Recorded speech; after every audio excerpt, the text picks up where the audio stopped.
আমি আপনাদেরকে একটা ছোট্ট কারগুজারি শোনাই, আপনাদের দিল কেঁদে দিবে। 2016 সালের ঘটনা। তখন ঢাকায় মোহাম্মদপুর আমি খতমে তারাবির জন্য 2 জন হাফেজ নিয়োগ দেওয়া হবে কেন্দ্রীয় মসজিদে। অনেক হাফেজে কোরআনরা সিরিয়াল ধরেছে তারাবি পড়াবে। কার মনে না চায় এত বড় এক মসজিদে আমি যদি চান্স পাইতাম তো আমার কপালটা খুলে যেত।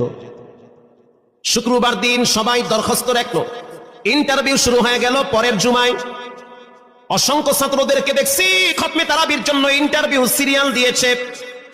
ইন দি মিন টাইমে মসজিদের বারান্দার দরওয়াজায় কে যেন নক করতেছে। খাদেম সাহেব আস্তে করে জালনা খুইলা উকি মাইরা দেখতেছে যে 2টা ছোট বাচ্চা বাহিরে দাঁড়িয়ে আছে, একেবারে অল্প বয়স। খাদেম প্রশ্ন করলো, তোমরা কারা, কেন আসছো? বলে, আমরা 2 জন আসছি খতমে তারাবির ইন্টারভিউ দেওয়ার জন্য।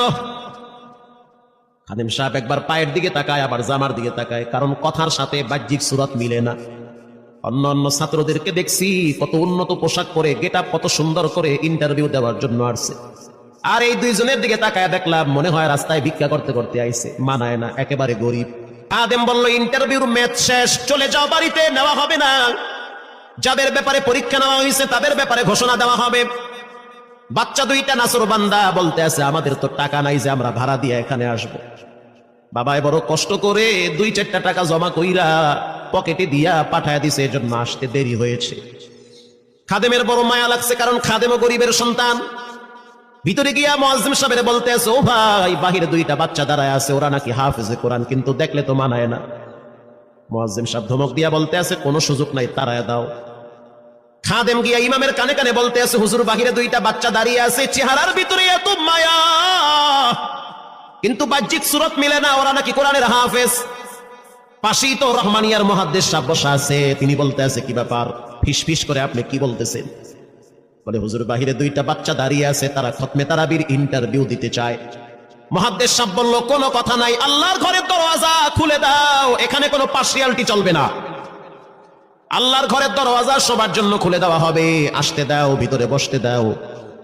যদিও ওদেরকে দেখতে মানায় না, বংশগত তেমন মর্যাদা নাই, ভিতরে আল্লাহর কোরআন থাকার কারণে আমাদের উপরে ওয়াজিব হয়ে গেছে তাদেরকে সম্মান করা। এবার বাচ্চা 2টা বাহিরে উজুখানায় গিয়া সুন্দর করে উজু বানাইল। উজু বানাইয়া ভিতরে ঢুইকা আমি তাকায় দেখতেছি লঙ্গির এক মাথা নিচে আর এক মাথা উপরে, এতটাই ভয়াবহ অবস্থা। কিন্তু আজীব দৃশ্য, 2 জনের চেহারা একই রকম লাগে।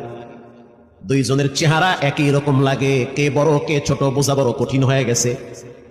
মুসলমান ভাইরা আমার, ইমাম সাহেব প্রশ্ন করলো, তোমরা 2 জনের বাড়ি কোথায়? বলে, আমরা নারায়ণগঞ্জে ভাড়া থাকি। বাড়ি কোথায়? বলে, আমাদের বাড়ি কুড়িগ্রামে। কুড়িগ্রাম থেকে ঢাকায় কেমনে আসছো? বলে, বাবাই ঢাকায় নিয়ে আসছে। কয় মাসে কোরআন শরীফ খতম করেছো? বলে, আমরা 2 জনে 11 মাসে 30 পারা কোরআন খতম করেছি। ইমাম সাহেব একবার চেহারার দিকে তাকায় আর একবার পায়ের দিকে তাকায়। স্থানীয় গণ্যমান্য অনেক ব্যক্তিরা তাকায় আছে এদের দিকে। ইমাম সাহেব বলতে আছে, বাবা, তারাবির ইন্টারভিউ শেষ হয়ে গেছে, বাড়ি চলে যাও। যেটা একটু দেখতে ছোট, ও চোখের পানি দেখলাম টিস্যু দিয়া মুছতেছে। কেন কাঁদতেছো? বলে, আমরা গরিব, তার জন্য মনে হয় আমাদেরকে তাড়ায়া দিতেছে।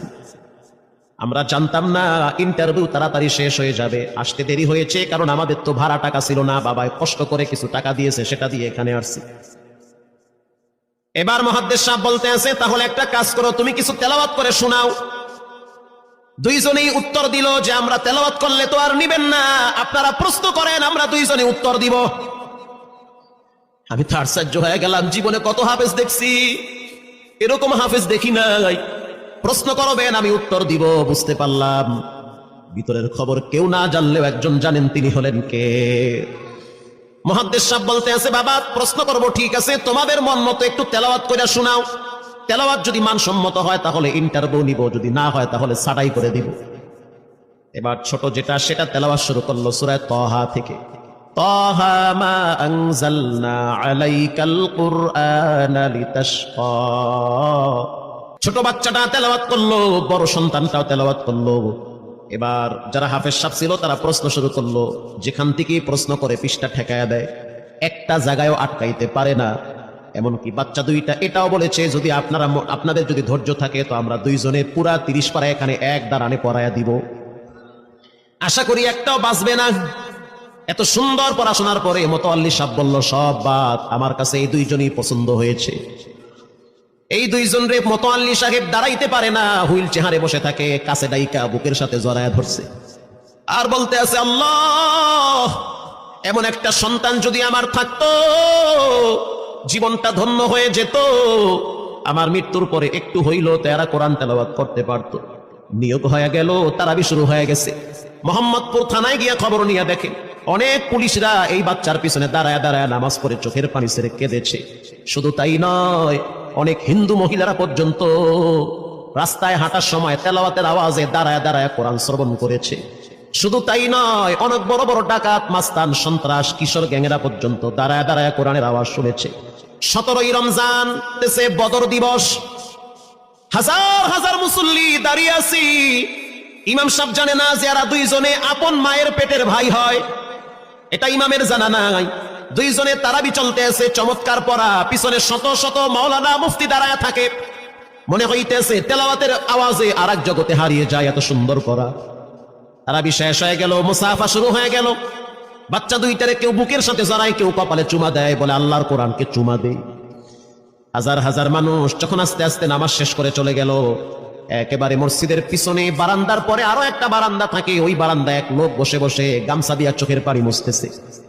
কিছুক্ষণ পরে লোকটা দেওয়ালের সাথে কপালটা ঠেকায় দিয়া একেবারে অস্থির হয়ে গেল, মনে হচ্ছে তার ভিতরে কাঁপুনি শুরু হয়ে গেছে। কিছু মুসল্লি গিয়া প্রশ্ন করলো, কি হয়েছে আপনার? বলে আমার কিছুই হয় নাই। টাকা লাগবে? বলে না, টাকা লাগবে না। তাহলে আপনি কেন এখানে কাঁদতেছেন?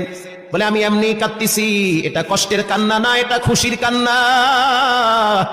এটা কষ্টের কান্না না, এটা খুশির কান্না, আনন্দর কান্না। আল বুকা মিনাল ফারাহ, অতি সুখে মানুষ কখনো কখনো কেঁদে দেয়, চোখের পানি ছেড়ে দেয়। ইমাম সাহেব বলল, পিছনে কে? লোকটা তাকে সামনে নিয়ে আসে।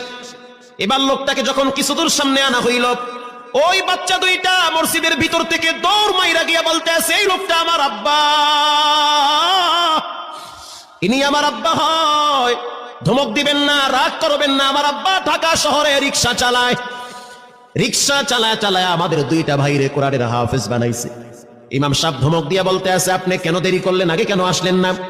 রিক্সাওয়ালা বলতে আছে, আমি যদি আগে আসতাম আর যদি পরিচয় দিতাম আমি রিক্সাওয়ালা, হয়তো আমার বাচ্চা দুইটারে মানুষ খোটা দিবে যে রিক্সাওয়ালার পোলা। এজন্য আমি আসি নাই, দূর থেকে নামাজে কোরআন তেলাওয়াত শুইলে আবার আস্তে করে দূরে চলে যাই। মাঝে মাঝে বাচ্চা দুইটার সাথে দূর থেকে আইসা দেখা করি।